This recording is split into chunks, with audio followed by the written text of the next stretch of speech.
Hello everybody, I'm Dr. Diksha Pandey and with me today is Dr. Sri Devi, who is our third year postgraduate student. And what we are going to discuss today, you would have imagined, this is the sequence of C. endometrium.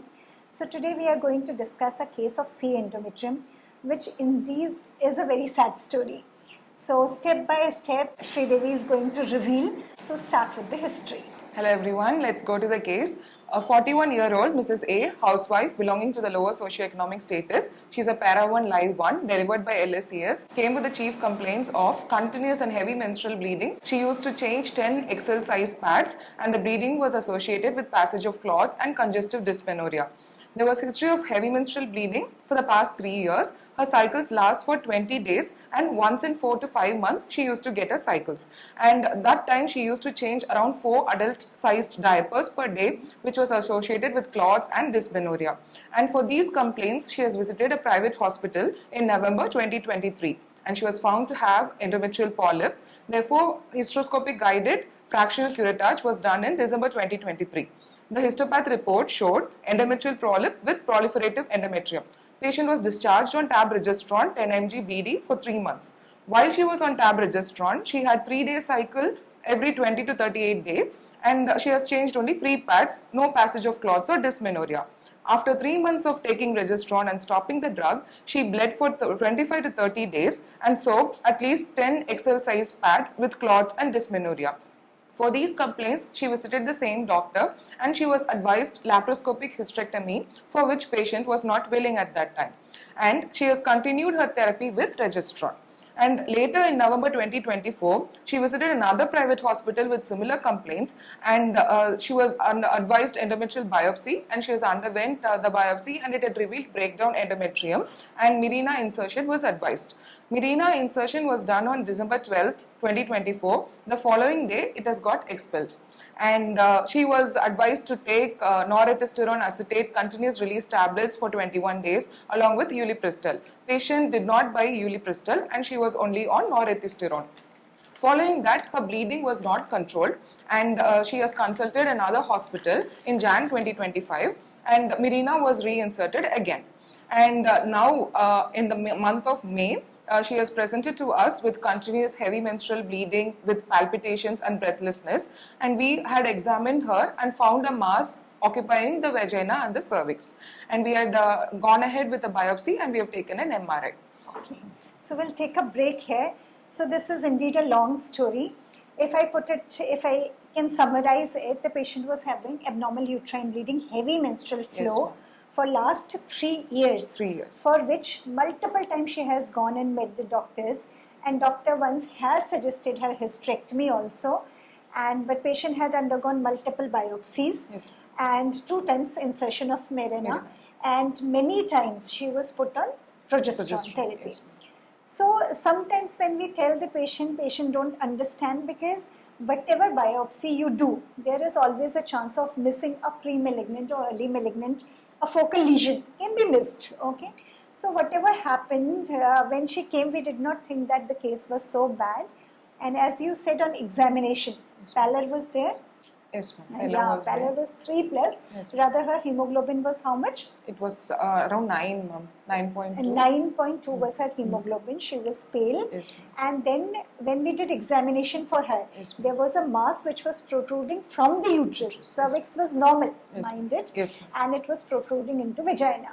When we took biopsy from this lesion, later we came to know that it came as poorly differentiated adenocarcinoma of the endometrium. Endometrium.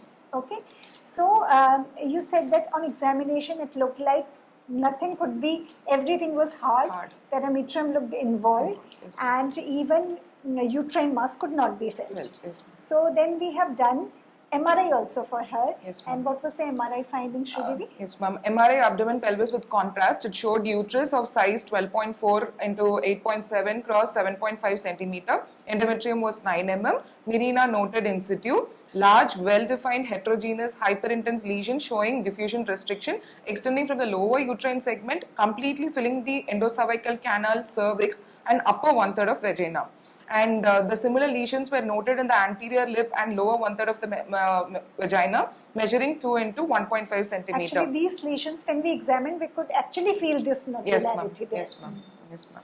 and it was likely of mitotic etiology, and the fat planes were maintained between the bladder and the uterus, and the iliac lymph nodes and retroperitoneal lymph nodes were enlarged. So And that what was the about MRI. bones and omentum?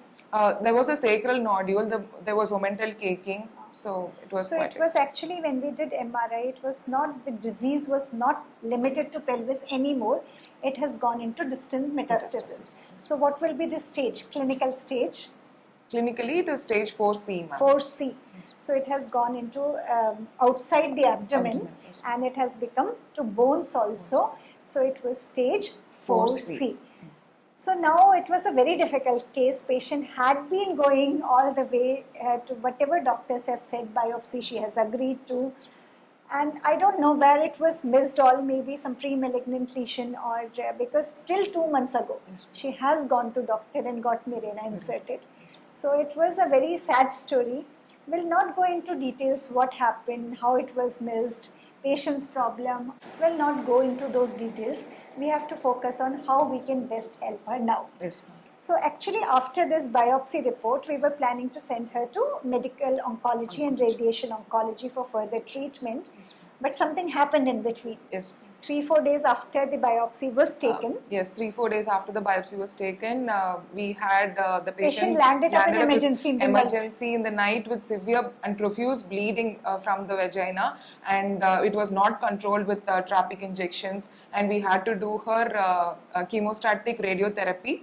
2 cycles were done, and even with that, still it was not controlled. And So when this bleeding was there, little it came down with trapic, but it was not controlled. So we decided on, because it was already inoperable kind of tumor, and patient's hemoglobin was also not very good that time. So we transfused her blood and sent her for hemostatic dose of radiotherapy.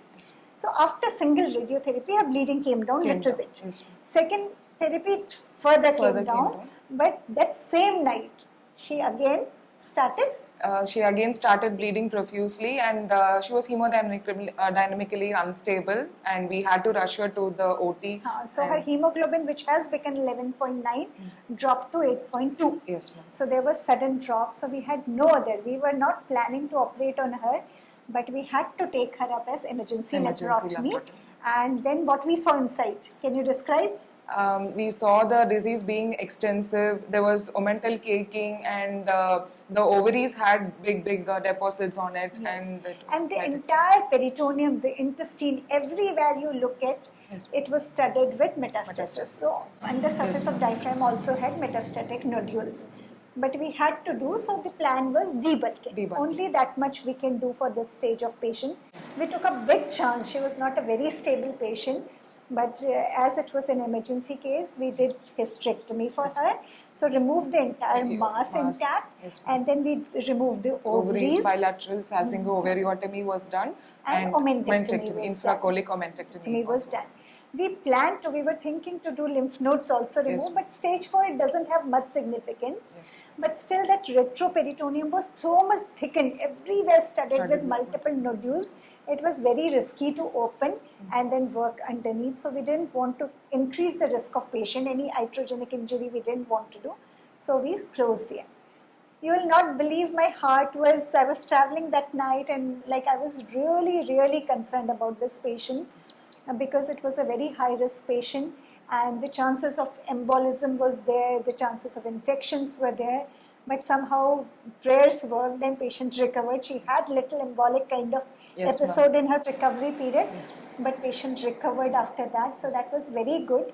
But after that we have to manage her further. So that much treatment, even we have taken a leap of faith and did surgery for her, still we have to complete the treatment. So for stage 4, what other treatment we have to do? What is it called? Palliative chemoradiation therapy. And in selected cases, if it is required, you can give immunotherapy also.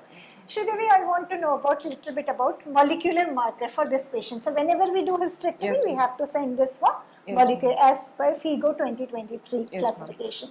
So the surgical specimen was sent for molecular testing, ma'am, and it was again P53 positive, Which ER, means which is poor prognosis, ma'am. poor prognosis, aggressive pathology. Aggressive pathology. Okay, so maybe that was the reason that the disease progressed so fast. It was not patient sporadically presented to us. She has been visiting doctors for last 3 years. Yes, ma'am. But the disease has progressed very fast. Okay. She is planned for 4 cycles of chemotherapy, and currently she has received 1 cycle with carboplatin and paclitaxel. Okay. Patient And is patient is doing fine. fine. The wound has healed. Yes, And there was, I forgot to tell, there was lot of ascites, Ascites also. also, yes, ma'am. Okay. So these were all the problems. So I was worried whether the wound will heal properly or not. But luckily, patient has been doing good, and really, we are praying that she comes out of this problem. The patient looks okay now, and she's receiving chemotherapy. So the thing is, what message, like this case really shook me, that endometrial cancer usually is one cancer, unlike ovarian cancer, which will present early. Usually, as far as my experience, I have not seen an endometrial cancer being so aggressive and presenting so late. So let's see, let's hope that she recovers fast, and she's young also. What is her age? 41, ma'am. 41 years. Usually the cancer is seen in 60 and beyond. I will not say it was a very good story, but we have to understand the importance of, we have to remember that if the patient has symptoms are most important, we should never ignore symptoms.